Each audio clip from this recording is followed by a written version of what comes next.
ముస్లిం మైనారిటీలను మోసం చేసిన ప్రభుత్వం వైసీపీదేనని జనసేన నాయకులు రజనీ ఆరోపించారు. పోషించుకుంటున్నారండి. ఈరోజు టీడీపీ ప్రభుత్వంలో అవినీతి ఆరోపణలు ఎదుర్కొంటున్నారు. అయినా మా నాయకుడు నిజాయితీ పరుడు, మా చంద్రన్నకి మచ్చేంటి అంటున్న తెలుగుదేశం కార్యకర్తలు. కానీ మా నాయకుడు దశాబ్ద కాలం నుంచి కష్టపడుతూనే ఉన్నాడండి. ఈ రోజుకి కూడా ఇవాళ రోజు నామినేషన్ జరుగుతుందంటే మా అందరికి నిజంగా కన్నీటి పర్యంతం అయిపోతుందండి. ఇక ఆయన అధ్యక్ష అని అసెంబ్లీలోకి వెళ్ళగలుగుతాడు.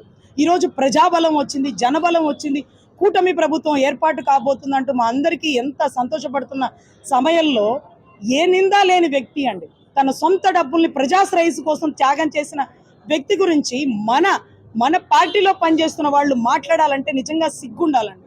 తన సొంత డబ్బుని పార్టీ కోసం, తన సొంత బిడ్డల డిపాజిట్లని పార్టీ ఆఫీస్ కోసం ఏమార్చి ఈరోజు ప్రజాజనంలోనే అంటే ఓడిపోయినా కూడా జనాన్ని పక్కన పెట్టకుండా నిలబడి చేస్తున్న మా నాయకుడు మొట్టమొదటిసారిగా ఈరోజు గొప్పగా నామినేషన్ వేయబోతున్నాడు, అసెంబ్లీలో అడుగు పెడుతున్నాడు అనే దృఢమైన నమ్మకంతో ఉన్నాం. కూటమిలో అభ్యర్థిగా భారీ మెజారిటీతో గెలవబోతున్నాడు అండి. ఈ రకంగా వైసీపీ వైఫల్యంతో పాటు ఇక్కడ ఉండే సుజనా చౌదరి గారి కెపాసిటీ, ఆయన చేయగల పనులు, ఆయన గురించి మీరు తెలుసుకోవాల్సినటువంటి పరిస్థితి ఉందండి. కంపారిజన్ చేసుకోండి, కనీసం మీ ఎమ్మెల్యే కంపారిజన్ చేసుకోండి. ఇక్కడ ఉండేటువంటి ఎంపీ గారు ఎవరైతే చిన్ని గారు సైకిల్ గుర్తండి, గతంలో ఒక ఆయన ఉన్నాడు, నీ అనే భేదాలు లేకుండా నాని అనే పేరుతో ట్యాగ్ లైన్ పెట్టుకొని తిరిగిన వ్యక్తి. ఈరోజు ఎక్కడ అవకాశం ఉంటే అక్కడ గోడలు దూకి జంప్ అయిపోతున్న పరిస్థితి. ప్రజారాజ్యం పార్టీలో కూడా ఉన్నాడండి. పార్టీ కొంచెం ఎదుగుతున్నప్పుడు నిందలు వేసేసి, అనుమానాలు, ఆరోపణలు చేసేసి బయటికి వెళ్ళిపోయిన వ్యక్తి. అంటే గోడచాటు పిల్లిలాగా మాకు బాగా గుర్తండి ప్రజారాజ్యంలో. మళ్ళీ అదే రకంగా పార్టీ ఎదుగుతున్న మూమెంట్లో, పార్టీ కూటమి వస్తున్న టైంలో మళ్ళీ నిందలు వేసేసి, ఆరోపణలు చేసేసి మళ్ళీ ఇంకొక పార్టీలోకి జంప్ అయిపోయిన వ్యక్తి. జనసేన అధినేత పవన్ కళ్యాణ్ పై వైసీపీ నేత పోతిన మహేష్ తీవ్ర విమర్శలు చేశారు. ఈ ఫారం కోడి పవన్ కళ్యాణ్ గారు బతకరు, కోళ్ళ ఫారం అదే జనసేన పార్టీ కూడా ఉండదు, జనసేన పార్టీ కూడా ఉండదు. పవన్ కళ్యాణ్ గారి అనిశ్చితి, కన్ఫ్యూజన్ మనకు అడుగు అడుగున వారు తీసుకునే ప్రతి పనిలో కూడా కనపడుతుంది. ఒకప్పుడు కామన్ మ్యాన్ ప్రొటెక్షన్ ఫోర్స్ అని ఏర్పాటు చేసి ₹1 కోటి అందులో విరాళం ఇచ్చానని చెప్పి ఇంతవరకు సిపిఎఫ్ కింద ఏ కార్యక్రమాలు చేశారు, ఎవరికి సేవ చేశారు, ఎవరెవరు విరాళాలు ఇచ్చారనేటువంటి లెక్క జమ రెండో వ్యక్తికి కూడా తెలియదు. ఈ అంశాల మీద కూడా పవన్ కళ్యాణ్ గారు స్పందిస్తే బాగుంటుందనేది నా అభిప్రాయం.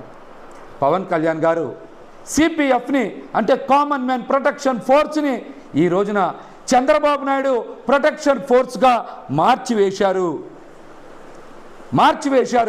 తనకి తాను చంద్రబాబు నాయుడు గారికి అంకితం చేసుకోవడం, అలాగే తనని నమ్మి వచ్చిన వాళ్ళని కూడా చంద్రబాబు నాయుడు గారికి తాకట్టు పెట్టిన మాట నిజం. జనసేనని పసుపు సేనగా మార్చేసినటువంటి వ్యక్తే పవన్ కళ్యాణ్ గారు. దీనికోసం ఆయన ఎన్ని కంకణాలు తీసుకున్నారో, ఎంత పుచ్చుకున్నారో సమాధానం చెప్పుకోవాల్సిన పరిస్థితి ఉంది. మా పెద్దన్నలు కాపు సోదరులు, కాపు సామాజిక వర్గం అందరూ కూడా నాలాంటి బలహీన వర్గాలు, ఎస్సీలు, ఎస్టీలు, ముస్లింలు అందరూ కూడా చిరంజీవి గారు లాంటి వ్యక్తి ముఖ్యమంత్రి అవుతారు. పవన్ కళ్యాణ్ రాజకీయ భిక్ష పెట్టకపోతే పోతిన మహేష్ ఎవరు అని జనసేన పొలిటికల్ అఫైర్స్ సంయుక్త కార్యదర్శి అనిత ప్రశ్నించారు.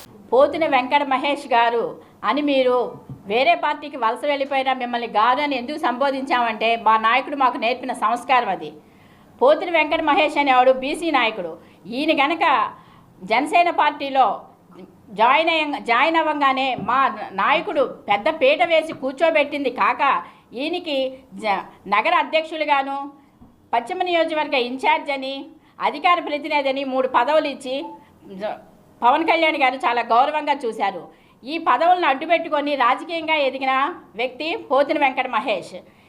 ఆ రోజు కనుక జనసేన పార్టీ అధ్యక్షుడు పవన్ కళ్యాణ్ గారు రాజకీయ భిక్ష పెట్టకపోతే ఈ రోజున మీ పేరు బయటికి ఎవరికి తెలిసేదే కాదు.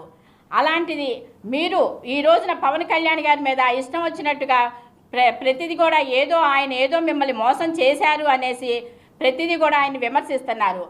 ఆయన గనక పవన్ కళ్యాణ్ గారు గనక మీరు తలుచుకుంటే ఆయన మిమ్మల్ని ఏమైనా చేయగలరు. కానీ పవన్ కళ్యాణ్ గారు మీరు వలస వెళ్ళిపోయినప్పుడు మీరు అంతటితోనే ఉండండి. పవన్ కళ్యాణ్ గారి గురించి మీరు ఎందుకు మాట్లాడుతున్నారు?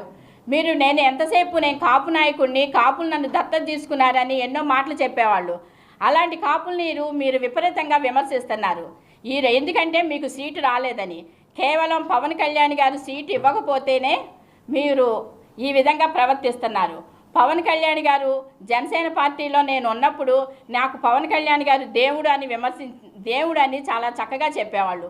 ఈ రోజున పవన్ కళ్యాణ్ గారు సీటు ఇవ్వకపోవడం వల్ల మీరు రాక్షసుడు అయిపోయారు. సమస్యలను పరిష్కరించే విధంగా తాను పశ్చిమ నియోజకవర్గంలో పనిచేస్తానని బీజేపీ విజయవాడ పశ్చిమ అభ్యర్థి సుజనా చౌదరి పేర్కొన్నారు.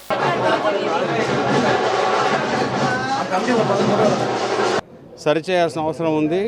ప్రజలకు సమస్య అంటే ప్రతిదీ సమస్య, కానీ ఆ సమస్యలు సమస్యగా కాకుండా వాళ్ళు ఆనందంగా జీవించడానికి ప్రయత్నం చేస్తున్నారు. ఆ కనకదుర్గమ్మ వారి చలవతో వాళ్ళు ఇంతకాలం జీవితం గడిపారు.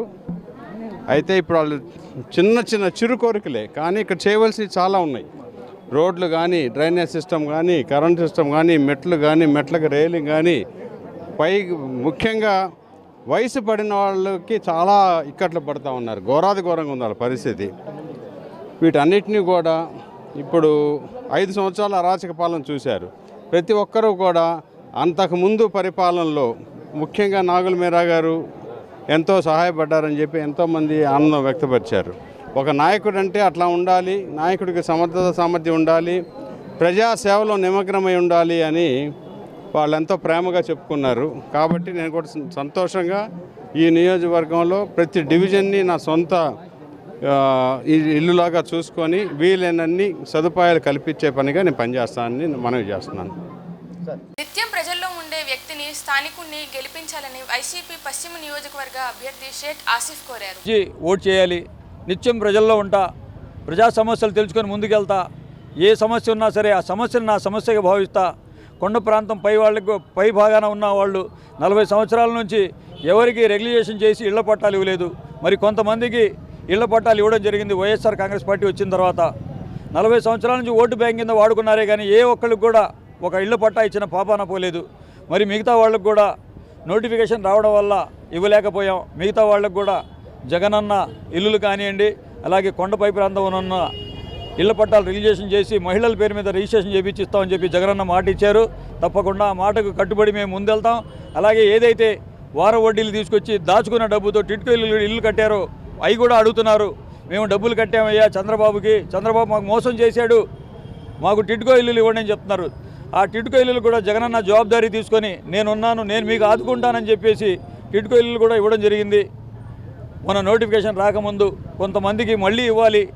నోటిఫికేషన్ వల్ల కొన్ని ఆగినాయి. తప్పకుండా జగనన్న ఏదైతే హామీ ఇచ్చారో ఆ హామీకి కట్టుబడి మేమందరం కలిసి కట్టుగా మేము జగనన్నకి మద్దతుగా ఉంటామని ప్రజలు చెప్తున్నారు.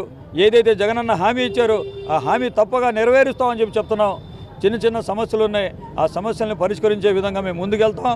ఏదైతే వైనాట్ 175 దిశగా జగనన్న అడుగులు వేస్తున్నారో ఆయన అడుగు వేసి ఆయనకు మద్దతుగా ఉంటూ ప్రతి ఒక్కళ్ళం కూడా ప్రతి నియోజకవర్గం కూడా భారీ మెజార్టీతో గెలిపించే విధంగా ముందుకెళ్తామని చెప్పేసి ఈ వార్తలు ఇంతటితో సమాప్తం.